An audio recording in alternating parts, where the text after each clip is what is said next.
7-Eleven, good morning. It is a Friday morning. Heading in later in the hour, Smith Packing sent over some hot dogs and sausage and all of that. We might do a little grilling here. And we have beer coming in. Big event. I have tickets to give away for that. Chubby Checker tickets coming to the Turning Stone. I'll do that as well. And, of course, we had the bad news a week ago of Muhammad Ali passing away, the legendary boxer.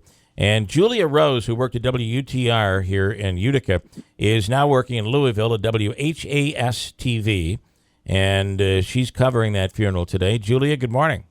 Good morning. How are you? Good. It's great to hear from you, and you seem to be doing very well. And obviously, this is a sad day, but a day in tribute to this legend, Muhammad Ali. Yeah, it's actually been more of a celebration of his life in terms of our coverage. It was really sad on Saturday when we first heard the news, but I feel like throughout the week it's really become a more positive and happy week. Yeah. People really have enjoyed honoring him. It's interesting how if you go into and look at the history in the 1960s, he was a very controversial figure. But as time went on, people began to respect him, and he stood up for his beliefs. Is that same feeling there? I mean, do they think back about those political times, or is it more personal for the people of Louisville? It's definitely more personal. I can't even tell you how many people I've talked to this week that have told me a personal story about meeting him, whether it was, at the Muhammad Ali Center, which is a huge museum dedicated to him, which he would just stop by randomly all the time, or stories from when, he was a child and lived here. I must have heard at least 200 stories of people telling me they met him in a hospital or a grocery store or on the street. I mean, he really never forgot about his hometown. So, I've heard, obviously, rumblings about the controversial political issues, but I think, especially this week, that's really, people put that behind them. And how about the fact that, in the country, and you have Donald Trump and all the fears with the terrorist attacks and Trump's potential temporary ban on Muslims coming into the country. During all this controversy, it seems that Muhammad Ali, even in death, is still out there trying to make a difference, and he's doing it with his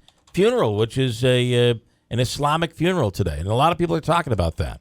Yes, actually, yesterday at Freedom Hall, which is at the Expo Center here, they had more than 15,000 people, majority of whom were Muslim, come from all over the world to participate in this traditional Muslim funeral prayer. It's called a janaza. I learned all about it this week. Yeah. And, they had people really from all over the world fly in. The Turkish prime minister is here, political figures from all over the world. And the spokesperson for the family said he really wanted that to be part of his funeral because he wants people to learn. He wanted to open everyone's eyes up to his faith, and what certainly wasn't closed off to only Muslims. Everyone was invited, but sure. I think it was really for education reasons.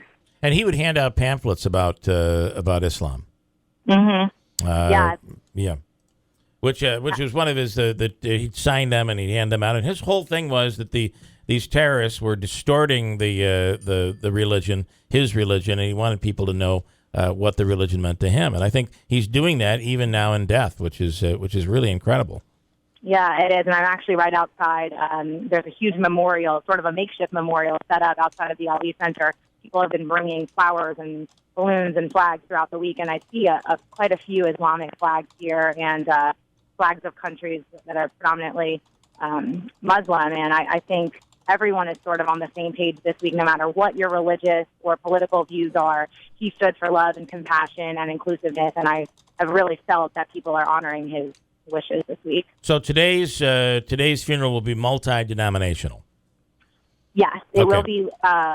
Yes, there will be people from all faiths there, and they're doing it all. Yesterday was the traditional Islamic prayer. All right, Julia. Just so we know, you're there in Kentucky, in Louisville, which is a really beautiful city. But you've come from here, where the Italian food was plentiful. Pizzerias on every corner, chicken, Riggies, Greens, Morelli, and the list goes on. I missed that. You're making me hungry. Yeah, you get none of that there, though, right? No, but I do get some good barbecue. I'm sure you do. Yeah, barbecue, soul food, and all that. Yeah, that's all. Yes. That's the new replacement for the carbs and pasta and all that stuff. So. But it'll never be replaced. I miss Utica a lot. All right, Julia. Thanks so much, and good luck out there. And we appreciate you coming on this morning. Thanks so much. Good to talk to you. Okay. Julia Rose, formerly of the WUTR, now working out in Louisville. You know, this stepping stone. We just keep and that Louisville market's a pretty good size market. So good for her. Christine with an update right now.